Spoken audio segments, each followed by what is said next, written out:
This is 5 on your side at 6. Focused on you. A St. Louis man who spent 34 years in prison for a crime he says he didn't commit could be just minutes away from freedom. Thanks for joining us. I'm Mike Bush. And I'm Ann Allred. Christopher Dunn's conviction was overturned earlier this week, but an appeal kept him behind bars. Hours ago, a St. Louis judge ordered Dunn to be released from a state prison. 5 on your side's Robert Townsend was at today's hearing. He joins us live from downtown St. Louis. Robert. Hey, Ann, right now, Kira Dunn tells me her husband is still in the process of being released from that state prison. And as you can imagine, she's saying she cannot wait to get her hands finally on her husband. Take a look at the background. Again, Christopher Dunn was just 18 years old when he was convicted of killing a 15-year-old in North St. Louis in 1990. Dunn has always said he was innocent. He spent 34 years behind bars. Monday, you'll remember, a judge overturned Dunn's conviction. Today's emergency meeting was held after the Missouri Attorney General filed a motion to keep Dunn behind bars. But after about 20 minutes, Judge Jason Sangheiser ordered the now 52-year-old Dunn to be released from a state prison in Licking, Missouri within the hour. Dunn's elated wife of 10 years left the courthouse telling me her prayers have finally been answered. I'm ecstatic. I've had an initial breakdown. I've gotten it together. I'm just so thankful to the judge for not just seeing the truth and doing what was it, what the most we could have ever hoped for was him to do that and rule accordingly to make sure that Chris obtains his rightful freedom, that this wrongful conviction stops here. 34 years is enough. Again, Kira Dunn tells me she's just getting to that state prison, and she says she is just minutes away from seeing her free husband. We'll have much more tonight at 10. Live downtown, Robert Townsend, 5 on your side. We are following a developing story at the Criminal Justice Center in St. Louis, where 4 detainees were rushed to the hospital after getting stabbed. Police say it all started around 1:30 this afternoon when a fight broke out in a pod. A staff member was also taken to the hospital for evaluation for an issue not related to that fight. Tonight, law enforcement agencies, including the FBI, are conducting a massive search 2 hours south of St. Louis. It happened in a dense, wooded area on a piece of property in Bollinger County. Crews are digging in that area. They will not confirm what they're looking for. The search is just 15 miles away from Fredericktown, and that's where our Justina Cornell joins us live with a possible connection to this search. Justina. Well, I just got off the phone with the property owner, and he tells me about 3 weeks ago, an FBI agent gave him a call asking to search the area for possible remains after someone in prison potentially admitted information in connection to this site. Now, this case may be connected to 13-year-old Gina Dawn Brooks, who disappeared in 1989 while riding her bike late at night just miles away from this search site. 3 men were implicated, but no one was convicted due to lack of evidence. Now, this week, a search began in a remote area of Bollinger County. This drone video shows the Bollinger County Sheriff's Office tent set up, and a neighbor tells us they saw 2 cars with the coroner's office there today. Now, we've been pressing for answers as to why they're searching in this area, but no one will confirm any details. Now, today I spoke to Theda Wilson, founder of the nonprofit Looking for an Angel. It was created after her son, Christian Ferguson, disappeared and was murdered. My son went missing June 11th, 2003, but we just got justice. So the same thing that happened to me can also happen to them. And at least it's not really, it's not restoring me to where I was, of course, because there's really no true justice, but at least it's a form of justice that I can live with.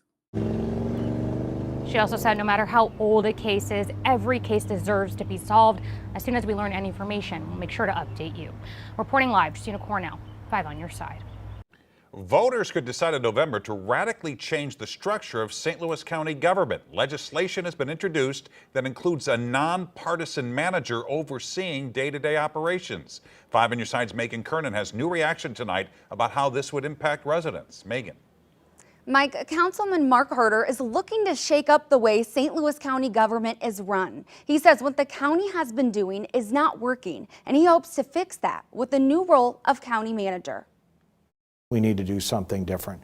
and can't continue to do what we've always done. Councilman Mark Harder introduced legislation that would create a new form of government by hiring a nonpartisan manager to oversee day-to-day operations of St. Louis County's government. Harder says the elected role of county executive would be redefined to operate more like a mayor. By having a person that is totally focused on those functions, we feel that this would be a better way of getting things done. Harder says he has 3 council members on board, but they need 4. Councilwoman Lisa Clancy said she would consider the idea, but in a statement also said, quote, "I'm surprised to see that Councilman Harder would favor giving so much power to an unelected bureaucrat." This is a major change to our form of government and the way our charter is currently written. So we want to make sure we get it right and that we've covered all the bases. The county's charter commission considered a similar idea in 2019, but didn't have enough votes to put it on the ballot. Councilman Harder tells me it's time for a change. St. Louis County is not in a good spot right now, both from a financial standpoint and from a optics standpoint and how we fit into the governance of the region. We should be leading and not following and not dealing with crisis and scandals every day of the week, it seems like. Now, I also heard from the county executive's office. A spokesperson said the Charter Commission already reviewed the idea and said it would be ineffective because it leaves government in the hands of someone not elected by county voters. They also said they heard council members are skeptical of the idea. The county council plans to hold a public meeting before voting on the proposal. 2 years ago this week, catastrophic flooding left the Pritchard Farm Road Bridge in St. Louis County beyond repair. 2 years later, nothing's been done to replace it. The unassuming yet important bridge spans the Fifi Creek. It shortens the distance between 270 and 141 for the people living between those 2 highways in Maryland Heights. Tracy Hinson is live there tonight with what needs to happen for a new bridge. Alrighty, Ann. So the bridge behind me actually looks like it's in pretty good shape. It's underneath that is the issue. So important note here, I'm standing where the land still is.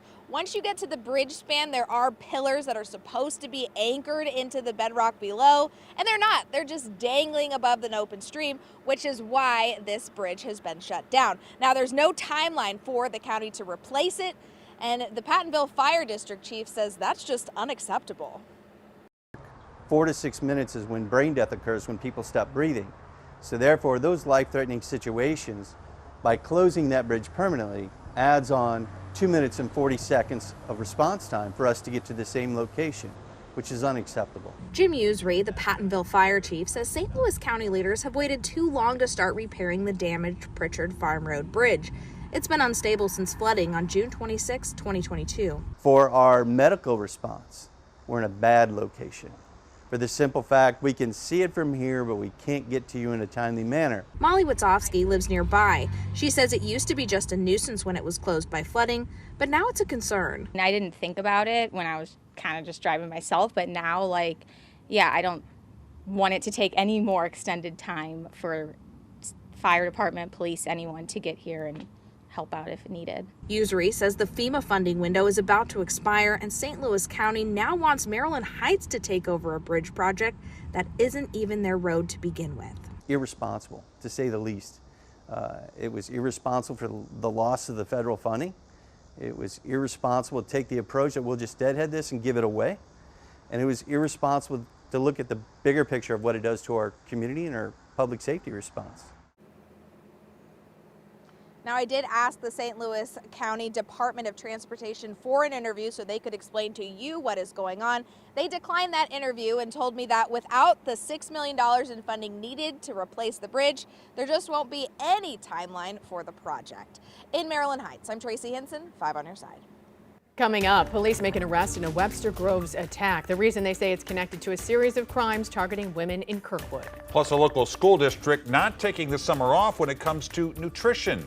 The meal program feeding an entire community. And a hot, steamy day across the St. Louis area, but thunderstorms, they're eluding us at this point.